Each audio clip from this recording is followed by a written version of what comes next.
fois, quand je discute avec des personnes et qu'on échange et que je dis ah tu aimes beaucoup penser, les gens ont souvent tendance à me dire non, je suis un overthinker.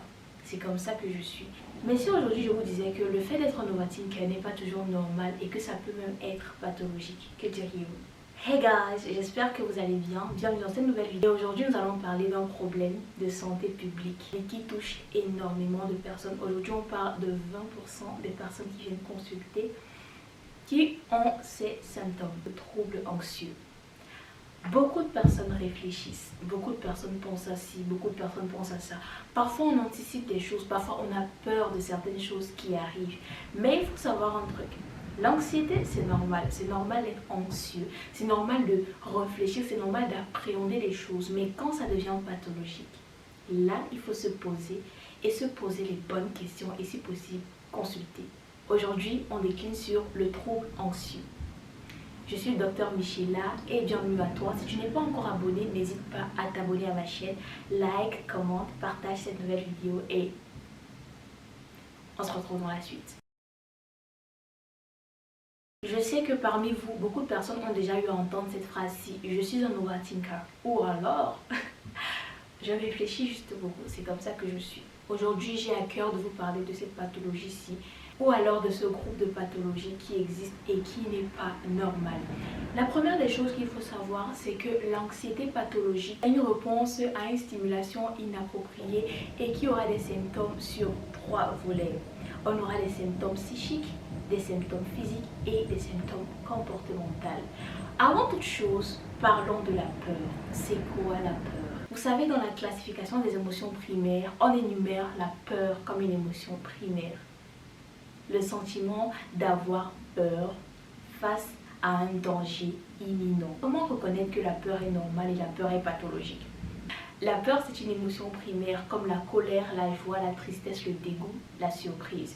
Il faut aussi savoir que dans les émotions secondaires, on a la honte qui est le jumelé de la peur et de la colère. Je ne sais pas si vous voyez, mais c'est un peu ça. Donc, la peur, c'est une émotion primaire normale. Mais quand elle devient pathologique, il faut se poser les bonnes questions. Déjà, comment reconnaître que la peur est pathologique? Déjà, dans la peur normale, la réponse est adaptée avec le danger. Il y a vraiment un danger imminent et donc le sujet a peur. Mais dans la peur pathologique, la réponse est inadaptée au stimuli qui entraîne la peur. Ça veut dire quoi? Dans la peur adaptée, par exemple, le sujet a peur d'un lion qui arrive. Et dans la peur inadaptée, le sujet a peur d'une tache sur un drap. Mind it. C'est un petit exemple. En fait, la tâche, elle n'est pas mortelle, la tâche ne va pas te mordre, la tâche ne va pas te croquer, mais pourquoi le sujet a peur de la tâche? Dans la peur normale, l'exposition plusieurs fois à l'objet peut diminuer la peur, mais dans la peur anormale, l'exposition plusieurs fois ne diminue pas la peur. Je prends toujours mon exemple du lion. Si chaque fois on met le sujet devant un lion, une fois, 2 fois, 3 fois, 4 fois, il diminue sa peur au lion normal parce qu'il a été en contact avec ça. Mais dans la peur anormale, il n'y a pas ça. Du coup, une fois que vous savez ça, vous savez reconnaître la peur normale et la peur qui n'est pas normale. La deuxième des choses qu'il faut savoir, c'est que le trouble anxieux ou alors, qui était anciennement appelé la névrose, a plusieurs entités. On a l'attaque de panique, le trouble anxieux généralisé, les phobies spécifiques, le trouble anxieux social, les troubles phobiques, le trouble anxieux de séparation. Aujourd'hui, on va parler du trouble anxieux généralisé, qui est une entité dont plusieurs personnes en souffrent aujourd'hui.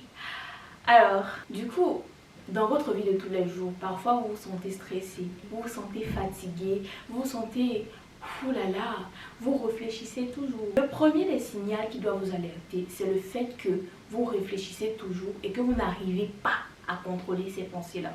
Si tu es quelqu'un, tu réfléchis toujours. Qu'est-ce que je vais manger? Qu'est-ce que je vais porter quoi pour aller au travail? Est-ce que je vais rentrer aujourd'hui? Est-ce que j'aurai l'argent? Est-ce que je vais réussir? Et que tu n'arrives pas à arrêter ces pensées-là, attention. Attention, on se pose, on respire et on se dit ah, qu'est-ce que j'ai? Ça déjà, c'est de 1. La deuxième chose que vous devez savoir dans le trouble anxieux généralisé, c'est qu'il concerne au moins 2 thèmes dans ta vie. Ça veut dire quoi? Il peut concerner la famille, le travail, la famille et le travail, la famille, les relations, les amis. En fait, il doit englober au moins de thèmes dans ta vie. Tu vois, ça veut dire que si tes pensées tournent autour peut-être de la famille, du travail, de ton avenir, de ton école, de tes relations sociales, et que deux thèmes sont déjà impliqués, attention, on se pose, on respire et on se dit, ça, je dois avoir ça. La troisième des choses aussi qui doit vous alerter, c'est que ce sentiment de réflexion-là, ça a des répercussions sur votre psychisme, sur votre physique et sur votre comportement. Et au niveau du comportement, on va parler des troubles de sommeil, de l'irritabilité, de la fatigue, signes d'hypervigilance. Et au niveau du psychisme, on aura des pensées incessantes. Ça veut dire que des pensées feront en fait le boucle dans votre tête. Les pensées feront en fait une boucle dans votre tête infernale. Ça, ce ne sont que quelques éléments qui nous permettent de parler d'un trouble. Et la quatrième chose, quelque chose qui est très important pour poser le diagnostic, c'est le fait que ces symptômes-là ont fait au moins 6 mois. Voilà, il y a le facteur durée. Parce que si ça vous arrive une fois, 2 fois, 3 fois semaine, on ne peut pas encore parler de trouble anxieux généralisé. Là, on parle d'un trouble panique. Et ça vous arrive une fois, d'une attaque de panique. Mais quand, dans notre cas aujourd'hui, on parle d'un trouble anxieux généralisé qui s'étend sur 6 mois. Maintenant, une fois que tu sais que tu souffres du trouble anxieux généralisé, une fois que tu sais que ce que tu as, ce n'est pas comme ça que tu es et que tu peux faire quelque chose pour améliorer la situation, qu'est-ce que tu peux faire?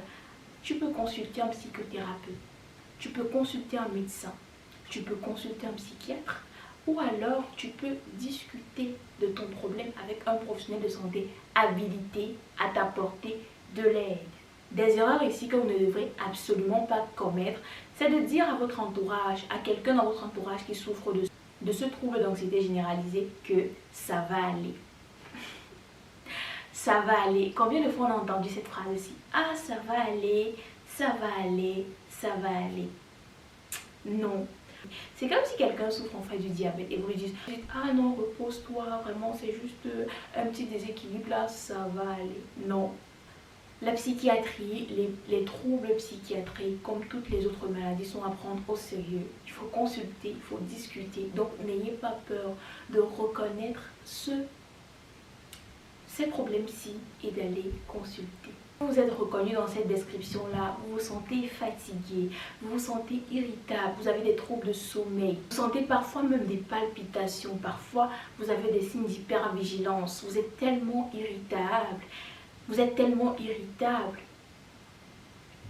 et vous avez des pensées incessantes, incontrôlables et qui concernent au moins 2 thèmes de votre vie. Et si tout cet ensemble-là dure plus de 6 mois, n'hésitez pas à aller consulter parce que aujourd'hui, l'anxiété fait partie d'un des problèmes majeurs de notre société. Tout le monde est anxieux en fait. Tout le monde se soucie, tout le monde est crispé, tout le monde est... La joie, le bonheur, c'est une denrée rare. Et aujourd'hui, l'un des facteurs essentiels pour que vous puissiez arriver à explorer votre plein potentiel, c'est d'être en santé physique et mentale. Donc voilà, si vous êtes reconnu dans cette description-là, n'hésitez pas à me dire en commentaire. N'hésitez pas à venir si vous souhaitez discuter avec moi, si vous souhaitez m'envoyer votre vécu et que vous aimeriez qu'on parle, n'hésitez pas, mon mail est dans ma bio et je serai très ravie de vous écrire et de vous apporter mon expertise et mon aide en fonction de ce que vous avez besoin. Bonne année 2026 à vous, j'espère que cette année-ci nous sera fructueuse et que le bon Dieu nous protège et surtout, prenez soin de votre santé physique et surtout de votre santé mentale. À bientôt!